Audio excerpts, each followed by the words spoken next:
Bueno, les damos un cordial saludo, bienvenida para todos nuestros oyentes, para cada uno de los seguidores de nuestras redes sociales. Un saludo especial para las personas que nos escuchan a través de este medio, Buscuenti Radio Online, porque recuerda que donde estás no es el final. Continuando con nuestra programación, contamos con la presencia de Juan Carlos Polanco en nuestro segmento Gobierno Civil Bíblico. Así que, bienvenido, Juan Carlos, ¿cómo está? Hola, hola Jorge, bendiciones, buenas tardes, espero que estén bien. Gracias a todos aquellos que nos están escuchando en vivo y en directo, a aquellas personas que nos van a escuchar por diferido también. Hemos estado bien, gracias a Dios, día lunes, iniciando la semana.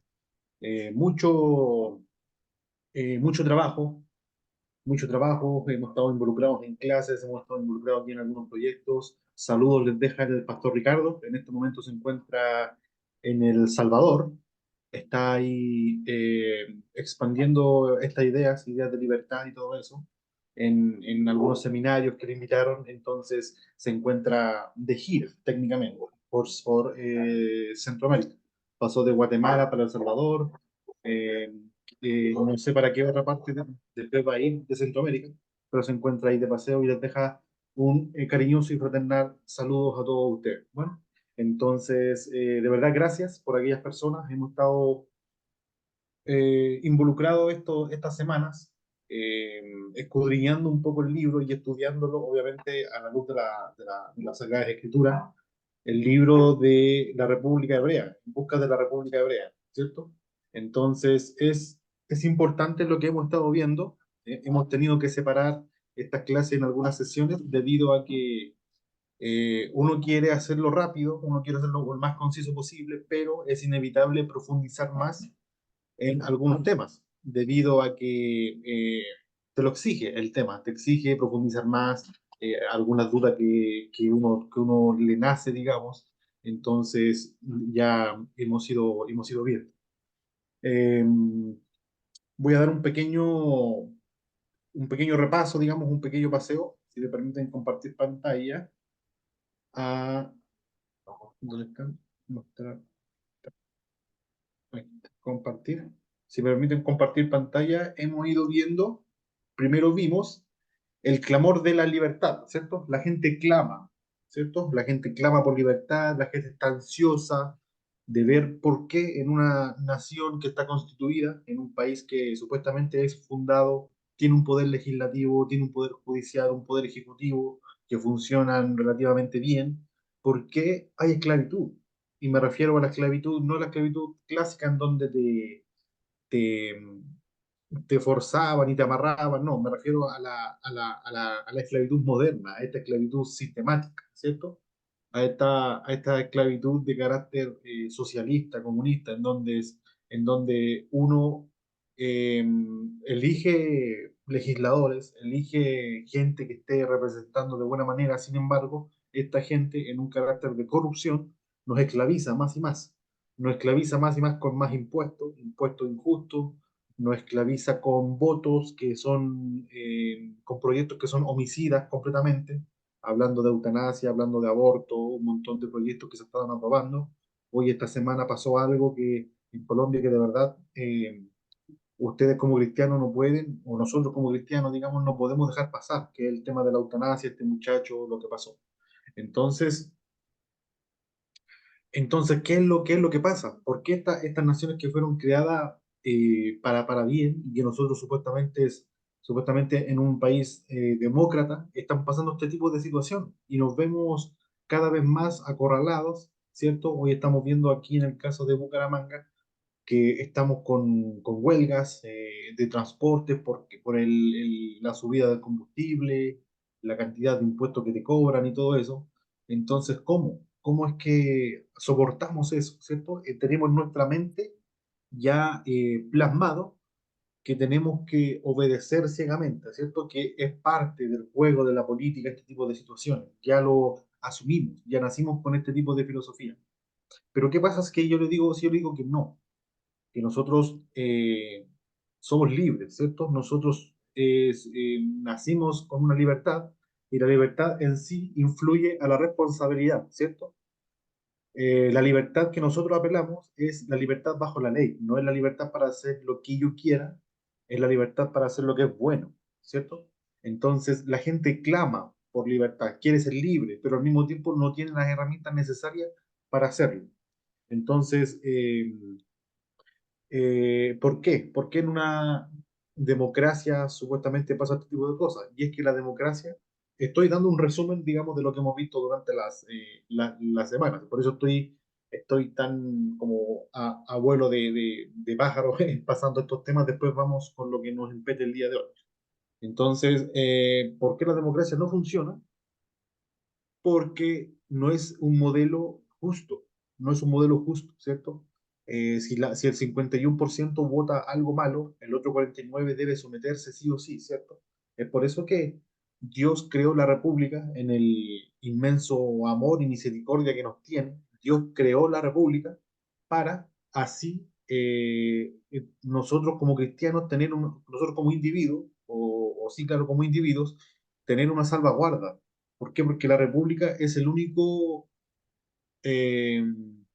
es el único sistema político, podríamos decirlo, en que, aunque haya una mayoría que votó una cosa, se debe someter a la ley, ¿cierto? No al capricho que ellos quieran.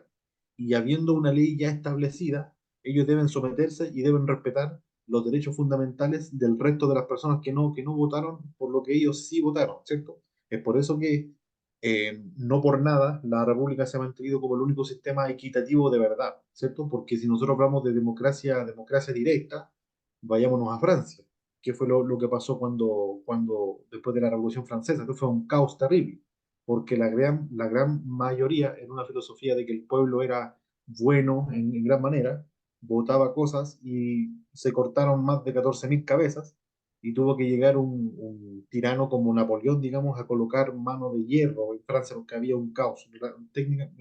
Literalmente era un caos lo que había, anarquía total. Entonces, ¿qué es lo que pasa cuando la gente en su sabiduría vota? Ahí ocurren este tipo de cosas, ¿cierto?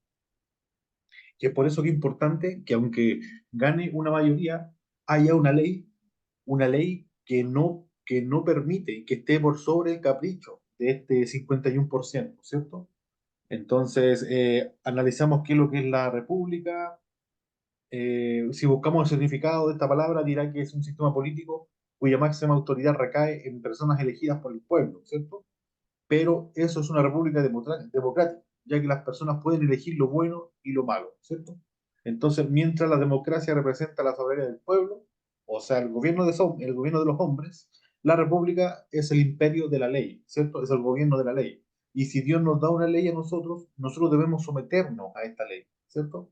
Es por eso que los antiguos hebreos jamás se tomaron la molestia de cambiar un punto, una rayita de lo que estaba establecido en la escritura, o una letra. ¿Por qué? Porque ellos reconocieron que son insuficientes y que la ley es buena en gran manera para ellos y optaron por obedecerla, seguirla, más no cambiarle nada, ¿cierto? Y uno puede ver eso en las religiones judías más ortodoxas, digamos, son personas que hasta el día de hoy siguen al pie de letra leyes que se crearon hace más de 2000 años. Entonces es importante eso, entender de que la ley de Dios es buena en gran manera, ¿cierto? Obviamente después nuestro Señor Jesucristo vino y abolió algunas leyes de carácter moral, de carácter religioso, ceremonial, ¿cierto? Él ya se convirtió en el Cordero, entonces nosotros en vez de hacer sacrificios, hacer un montón de rituales que hacían antes los hebreos, nosotros podemos acudir a Él como el Cordero inmolado y Él nos perdona de pecados, ¿cierto? Ya obviamente cambiaron algunas cosas, pero en cuanto a lo cívico, en cuanto a lo moral, la ley de Dios sigue estando vigente, los años que tenga, los años que tenga, ¿cierto? Entonces es importante eso, que nosotros entendamos que la ley no se cambia, porque si decimos que somos república y sin embargo cambiamos la ley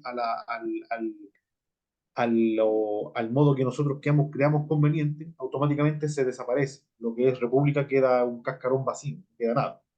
Entonces, vimos lo que es una república, fuimos analizando y llegamos a lo que es los marcos de una república constitucional, ¿cierto? Entonces, aquí quedamos la semana pasada, analizamos unos cuantos y fuimos viendo. Comenzamos viendo primero por constitucionalismo, ¿cierto? El pastor Ricardo Molina habló, hablamos un segmento entero de esto y, y es lo que yo he estado es- explicando, ¿cierto? Como ya sabemos, la democracia es el gobierno del 51%. Eso no es un gobierno de libertad, ¿cierto? ¿Por qué? Porque si ese 51% vota porque el otro 49% sea esclavo, la ley o o el sistema legislativo tiene que hacerle caso y tiene que votar por lo que el pueblo quiere, ¿cierto? Entonces, libertad o justicia verdadera no es, ¿cierto? Es por eso que nosotros debemos tener legisladores que sean justos, sean temerosos de Dios y que se encarguen de solamente legislar para el bien del pueblo, no para esclavizarnos aún más. Hoy en día tenemos legisladores que, para comenzar, se votan para beneficio propio, ellos mismos votan para el beneficio propio, para subirse los sueldos, para acomodarse políticamente, para perpetuarse en algunos casos más tiempo, o votan para subirle los impuestos, para fortalecer el poder estatal y así poder tener más control por sobre los individuos, ¿cierto? Recordemos que un 100% de esclavitud, o sea, un 100% de impuestos es esclavitud total.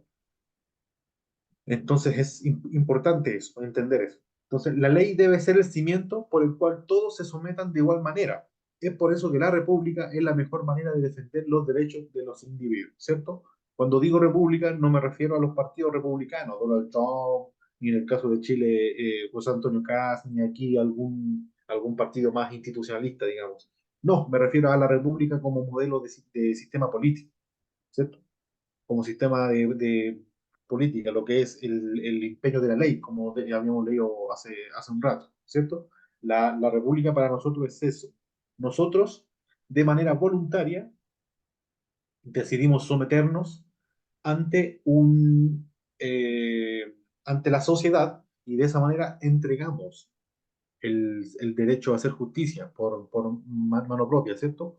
Para los que tienen la oportunidad de leer el segundo tratado de gobierno civil de John Locke, pueden hablar del segundo capítulo del estado de naturaleza y se van a dar cuenta que a diferencia del señor Thomas Hobbes y del señor Rousseau, John Locke habla de un estado de naturaleza en el que el hombre, claro, es pecador, pero es redimible gracias a Jesucristo, ¿cierto? O sea, tiene la opción de hacer lo bueno y lo malo. No es que sea un hombre salvaje, como decía Thomas Hobbes. Thomas Hobbes tiene un libro que se llama El Leviatán.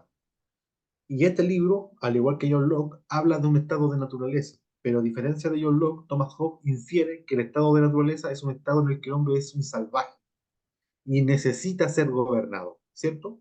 Entonces es necesario que nosotros tengamos un rey por encima, alguien que nos gobierne.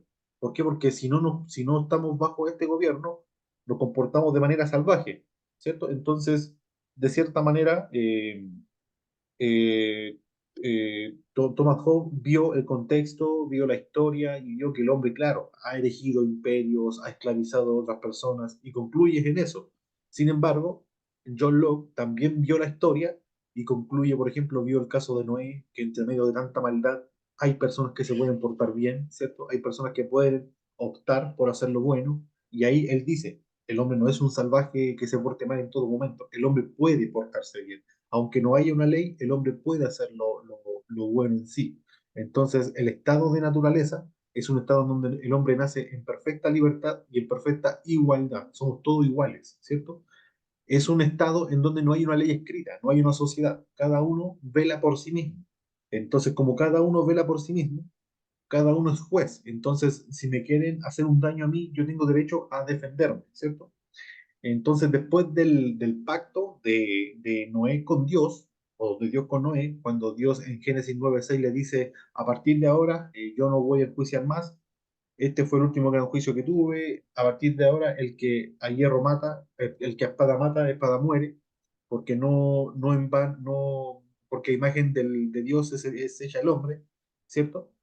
En ese momento Dios le dio la autoridad al hombre de hacer justicia por mano propia, ¿cierto? Antes de eso era Dios enjuiciando. Dios enjuició a Adán y Eva, Dios enjuició a Caín, y el último gran juicio que tuvo fue el diluvio. Entonces, después de eso, Dios dijo, yo no voy a enjuiciar más, y a partir de ahora le entrego la capacidad de hacer justicia a ustedes. Son ustedes los que tienen que matar al que mata, ¿cierto? O sea, nos dio permiso para hacer eso, nos dio permiso para defendernos, hacer la defensa personal y todo eso. Entonces, el gobierno civil o la sociedad civil se crea a partir de este pacto, ¿cierto? La sociedad civil es una consecuencia de este pacto, ¿cierto? Las personas en su capacidad, estado de naturaleza, en su capacidad de defenderse, voluntariamente se entrega a la sociedad, entrega este derecho para que este derecho cuide sus derechos fundamentales por ellos mismos, ¿cierto? Porque John Locke también decía de que hay muchas posibilidades de que el hombre cuando le hagan un daño se deje llevar por las pasiones y sea imparcial, o sea, arbitrario a la hora de ejecutar un juicio o de defenderse. Él dice, si el hombre se gobierna por sí mismo y no hay una ley, a la hora de que le roben no sé, una calabaza, puede llegar y matar a una persona y no es justo, claro, completamente no es justo. Entonces él dice, es importante que vivamos en sociedad para que haya un juez imparcial, que no esté involucrado emocionalmente en el caso, que enjuicie por nosotros, ¿cierto? Entonces cuando el hombre se somete a la sociedad, lo hace única y exclusivamente para que este juez y este gobernador y este magistrado cuide sus derechos fundamentales, ¿cierto?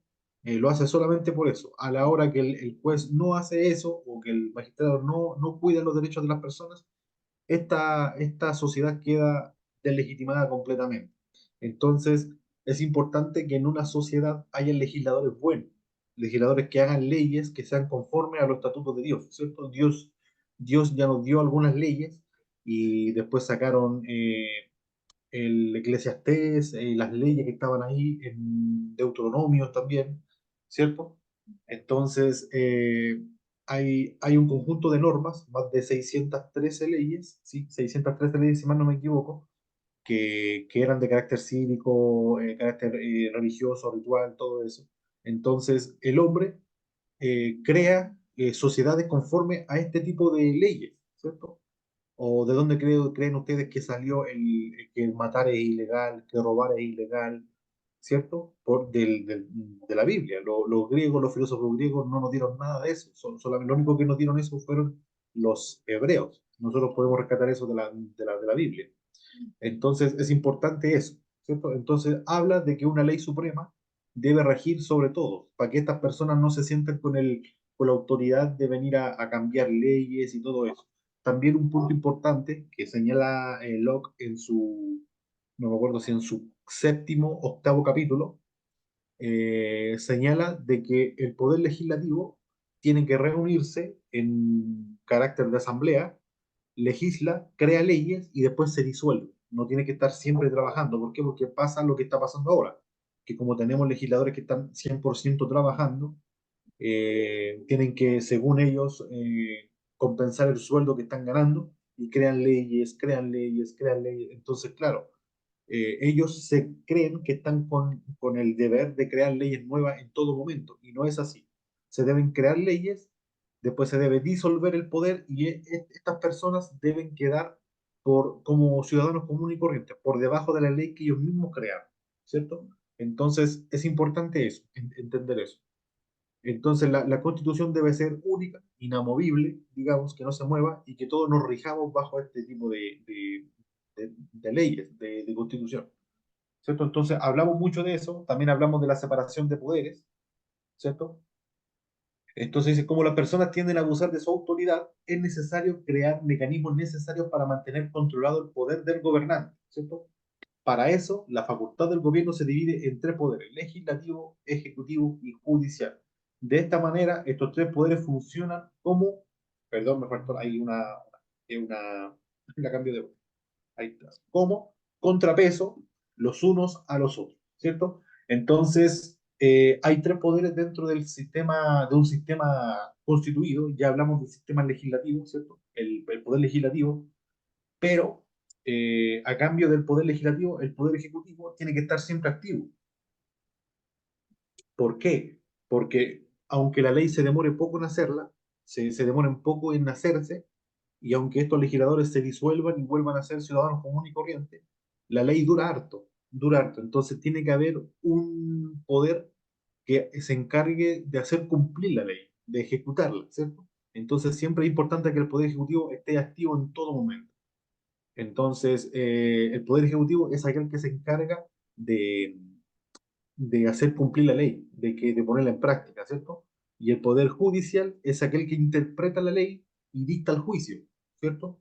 Aquel que traspasa el poder del Poder Legislativo al Poder Ejecutivo, y aquel persona que le indica al Poder Legislativo qué es lo que hay que hacer conforme a lo que la ley está escrito, ¿cierto? Es por eso que es importante, vuelvo y repito, que la ley sea buena. Es importante que nosotros elijamos buenos legisladores, ¿cierto? Para mí, personalmente, es mucho más importante las elecciones de la Cámara del Senado que las elecciones de los presidentes. Porque si tenemos buenos legisladores haciendo lo bueno en la Cámara, aunque el presidente sea muy malo, muy tirano, si hay una ley buena, él no puede hacer nada. Miren lo que pasó en Perú, ¿cierto? El presidente Castillo se quiso tomar el poder, quiso pasarse de listo con el poder ejecutivo, quiso disolverlo, quiso crear una asamblea constituyente y el poder legislativo no le dio el poder, lo destituyó y lo metieron preso. ¿Por qué? Porque quiso pasar por encima de un poder y no se puede hacer eso. El ejecutivo no puede pasar por encima del legislativo ni viceversa, ¿cierto? Entonces es importante que estos poderes estén separados y se contrapongan los unos a los otros. También hablamos del juicio por jurado, ¿cierto? En una sociedad justa y ordenada, aquellos que rompen la ley deben restituir y pagar por sus crímenes. Es necesario tener jueces honestos, temerosos de Dios y conocedores de la ley. De esta manera, los procedimientos judiciales se harán de buena manera y evitarán que la situación se salga de control. También los tribunales deben tener la vigilancia por encima de los otros poderes para que hagan un buen trabajo, ¿cierto? Entonces, es importante tener jueces que interpreten bien la ley y que la hagan cumplir. ¿Por qué? Porque hoy en día tenemos jueces literalmente que están comprados y aunque la ley diga una cosa, ellos, por darle favoritismo a una persona o simplemente porque están corruptos, están, como en el buen colombiano, están mermelados, ¿cierto? Lo endulzaron, le dieron plata, le dieron un soborno, aunque la ley diga una cosa, ellos anulan, buscan huecos legales, algunos vacíos, todo, para anular y que el culpable no pague, quede libre y todo eso, ¿cierto? Entonces es importante que los jueces, para comenzar, sean honestos, sean temerosos de Dios y sean temerosos de la ley, sean temerosos del pueblo, al pueblo que están defendiendo, ¿cierto? Y lo otro, que sean personas incorrompibles, que no se corrompan, que no sean que no sean fáciles de convencer, fáciles de sobornar. Entonces es importante eso, porque son las personas que interpretan, son las personas que enjuician. Entonces cuando los jueces hacen lo malo, digamos, hay una rabia, ¿cierto? Y en Chile ocurrió un caso de que un hijo de un diputado, una persona, un político importante que llevaba años, de apellido Larraín, él atropelló, el hijo del político, iba en exceso de velocidad y parece que iba tomado, iba después de una fiesta. Y en exceso de velocidad atropelló y mató a una señora y a su bebé en coche, imagínense. Y el hombre, o hubiese sido cualquier persona, le cae todo el peso de la ley encima y el hombre había estado preso años. Y él está con reclusión está con firma mensual. Imagínense, quedó libre y quedó con firma mensual. ¿Por qué? Porque el gobierno vio que era hijo de un político y no le quiso, digamos, enjuiciar de manera justa, ¿cierto? Entonces, imagínense los familiares de esa mujer, cómo debieron haber quedado aireados, enojados, sabiendo que el gobierno no te defiende como debería hacerlo, ¿cierto? Uno queda con un sabor con un sazón de injusticia. Dicen, o sea, así me dan ganas de hacer juicio por mí, por mano propia, ¿cierto? ¿Por qué? Porque si una vez que vaya al jurado y el jurado no va a hacer nada, mejor prefiero enjuiciarlo yo mismo. Si después me voy preso, bueno, pago, pero prefiero hacer justicia por mano propia. Y eso es lo que un buen sistema debe evitar. Debe evitar que las personas hagan justicia por mano propia y debe ser justo a la hora de hablar de leyes y todo eso, ¿cierto? Entonces, ya hemos estado vimos estos primeros 4 puntos. la descentralización del gobierno también la vimos. El gobierno debe ser descentralizado, ¿cierto? En cuanto a los poderes de representantes, no solamente un líder que gobierne todo, sino deben haber que gobiernen por regiones. Estas regiones se dividen en comunidades. Hay líderes que, que gobiernen sobre estas comunidades. Estas comunidades se dividen por barrios, algo así, que gobiernen por sobre estos barrios, que sea escalonado. La idea es que el gobierno civil esté lo más cercano del pueblo posible, porque si es algo centralizado, estamos ante un mundo en el que la gente mira al líder, al político, como si estuviera encima de la pirámide, como si fuera un faraón, ¿cierto? Y estos países lamentablemente son presidencialistas, ¿cierto? O sea, el presidente tiene mucho poder y mucha influencia, capaces de hacer leyes, de aprobar prerrogativas de manera deliberada. Entonces es importante que esté descentralizado para que el poder no se concentre en una sola persona. También, entrando a lo que vemos hoy, el control civil, dice, de las policías y las fuerzas militares, ¿cierto? Estos poderes son necesarios para proteger a los ciudadanos de injurias internas y externas, ¿cierto? Dice, sin embargo, las reglas de las fuerzas deben ser establecidas por representantes elegidos por el pueblo y no por el gobernante o jefe del Estado, ¿cierto? Es importante que estos líderes militares sean elegidos por la gente a través del poder legislativo y todo eso, ¿cierto? Que sean personas que el mismo pueblo elige, que no sean personas, por ejemplo, lo que está pasando en Venezuela hoy día, de que el mismo presidente es el que colocó los generales, los altos máximos y los tiene a todos corruptos, los tiene a todos vendidos. Entonces, claro, ¿a quién van a defender estos líderes militares? Al tirano, obviamente, ¿cierto? No van a estar interesados en el pueblo. Entonces, es por eso que la opositora Corina Machado ya no está apelando a ellos, sino apela a los mandos medios, a aquellos grupos de poder que están, digamos, en los mandos medios, o sea, que no son de alta autoridad, pero sí están como mandando pelotones, batallones, cosas así, ¿cierto? Entonces, es importante eso, que la policía sea representada solamente por el pueblo y para defender los intereses del pueblo. Y cuando me refiero a intereses, me refiero a los derechos fundamentales, vida, propiedad y libertad, ¿cierto? Entonces, así tampoco los oficiales y generales no deben ser nombrados por los jefes de Estado, como hablaba ahora, sino representantes electos en sus propias áreas geográficas, ¿cierto? Entonces, otro poder, digamos, es el de una economía de libre comercio. También es importante esto, ¿cierto? Entonces, parte de la libertad individual es poder ejercer mi libertad a la hora de usar la economía, ¿cierto? Cada individuo tiene propiedades materiales y solamente él debe elegir qué hacer con ellas.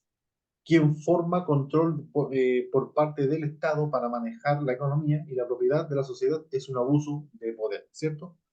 En el capítulo de la propiedad de John Locke, en el quinto o sexto capítulo, no me acuerdo, quinto o sexto capítulo de la propiedad, él dice qué es lo que le da propiedad a una cosa, qué es lo que le da valor, cuando algo pasa a ser mío, ¿cierto? Y lo que le da el sentido de propiedad, por ejemplo, a una piedra cualquiera, con una piedra o sea, con una figurita, algo que es el trabajo. El trabajo es lo que le da el valor a la cosa, al objeto en sí. Eso es lo que la diferencia y eso es lo que yo le tengo derecho a reclamarla como mía, ¿cierto? Por ejemplo, hay un tronco de madera botado en la calle. Nadie es el dueño de ese tronco de madera. Sin embargo, yo me lo llevo y decido construirlo en un mueble. ¿Qué es lo que pasó? Yo invertí tiempo, invertí materiales, invertí trabajo físico, ingenio.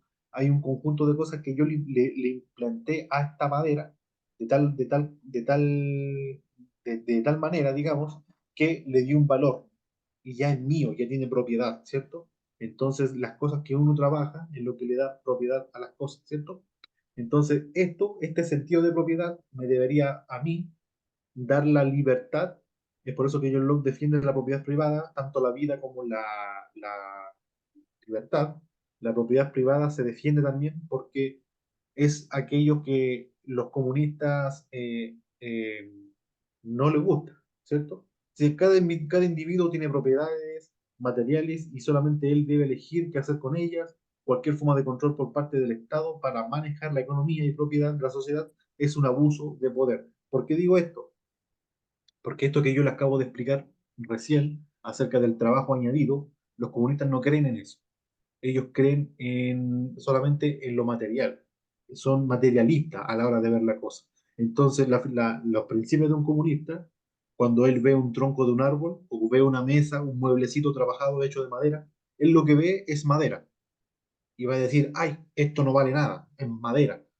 Y como no vale nada, no le da, y como no tiene un valor de trabajo para él, lo trata como si fuera cualquier cosa, ¿cierto? Es por eso y eso no solamente entra en lo material, entra en lo individual también. Para el comunista nosotros somos una masa de materia que ellos pueden moldear como ellos quieran con tal de obtener su objetivo. Es por eso que cuando se ganan el poder no le importa cuánta gente muera, con tal de lograr lo que ellos quieren, ¿cierto? Porque para ellos nosotros somos una masa que ellos pueden moldear, aplastar, hacer lo que quieran para poder lograr su objetivo. No somos más que materia, más que células para ellos. Y eso es importante porque es una filosofía que traspasa lo económico, traspasa lo moral, lo, lo metafísico, todo. O sea, es bien importante eso. Entonces el comunista cuando ve un celular, mira y dice, ay, ¿esto qué es? Un montón de cobrecito, un montón de vidrio, de plástico, ¿qué precio tiene? Material no tiene ni uno. Y al no tener ni un precio para él, se siente con el derecho de tratarlo como si fuera cualquier cosa. Es por eso que donde en la economía, donde un comunista mete la mano, hay miseria, porque no saben de economía, no saben cuál es el valor de las cosas, no le dan el valor, a no ser que sean de ellos. Cuando las cosas son de ellos, ahí para ellos es la propiedad privada, ahí se convierten en los más liberales que hay. Pero cuando las cosas son de otros, ahí son que no existe la propiedad privada ni todo eso. ¿Cierto? Hay un dicho que dice, todos somos iguales, pero unos son más iguales que otros, ¿cierto? Entonces es importante eso, que tengamos una visión de respeto e individual, digamos, de la propiedad privada. Si yo veo a alguien que está trabajando por algo, debo respetarle aquello que el fruto de ese trabajo ya es de él, ¿cierto? Y me refiero a un sueldo, a un trabajo, a un artesano que trabaja una piedra, se la lleva para su casa y talla en esta piedrita y convierte esta piedra en una figurita, en un adorno. Ya obviamente tengo que respetar, no tengo que tratar esa piedra como si fuera una piedra cualquiera. Ya esa piedra tiene otro valor externo, está separado del mundo natural que Dios nos dio, ¿cierto? Entonces, lo mismo pasa con el tema de la economía en sí. Debemos ser libres a la hora de transar. El gobierno no puede estar encima de nosotros, indicándonos en qué gastar, en qué no gastar, porque pasan cosas como la que pasan ahora. Control de precios, subida de impuestos, suben los productos en el supermercado, la canasta, sube la canasta de la casa, digamos, sube un montón de cosas. Entonces, cuando ellos meten manos, todo se distorsiona completamente. Entonces, es importante mantener la economía lo más lejos del Estado posible. Nosotros somos libres para manejar la economía como nosotros queramos. Entonces, es importante eso. Bueno, y el último, la elección de representantes. Es importante que entendamos esto. Dice, una parte crucial en el marco de la República es la capacidad que tiene el pueblo de elegir representantes. Estos deben ser exclusivamente elegidos por personas que voluntariamente, como yo hablaba hace un rato, yo salgo del estado de la naturaleza y me meto a la sociedad de manera voluntaria. Nadie me obliga. Si alguien me obliga a meterme a una sociedad, estoy siendo esclavizado, ¿cierto? Entregan sus facultades a la sociedad, ¿cierto? Estos representantes deben velar por los derechos fundamentales y rendir cuenta al pueblo que eligió, ¿cierto? Es importante que entendamos esto, que nuestros representantes, concejales, diputados, alcaldes, jueces, presidentes, gobernadores, líderes sindicales, líderes de la Junta de Vecinos, hasta incluso, deben entender que están para velar solamente por el bienestar del pueblo y no hacer lo que ellos quieran. Si ellos no entienden eso, vamos a tener un montón de gente aplicando tiranía, aplicando leyes injustas y todo eso, y enriqueciéndose en costa del poder que nosotros mismos le dimos, ¿cierto? Es importante que ellos entiendan eso, que no están por encima del pueblo, sino están para servir al pueblo. No por nada se llama servidores públicos, ¿cierto? Entonces, terminando este segmento ya, estos son los marcos, digamos, un último repaso. Dice la descentralización del gobierno, constitucionalismo, la separación de poderes, juicio por jurado, el control civil de la policía y las fuerzas militares, una economía de libre comercio y por último, elección de representantes. Todo esto son marcos que envuelven de una manera la república y hacen que funcione de esta manera, de una buena manera, ¿cierto? Están dentro del sistema y deberían funcionar de buena manera para que la sociedad avance en sí. Entonces ya el próximo capítulo vamos a ir viendo los, el, el próximo segmento del libro, el próximo capítulo. Así que de verdad le damos las gracias por todo. Si tienen alguna duda, alguna pregunta, no duden en escribirme a mí o escribirme al Pastor Ricardo o le escriben a la misma radio. La radio también nos deja algunos mensajes de preguntas que tienen y todo eso. Entonces de verdad le damos las gracias por todo. Bueno, continuamos el próximo segmento. Le damos las gracias por todo. Bendiciones del Altísimo y bendiciones. Que estén bien.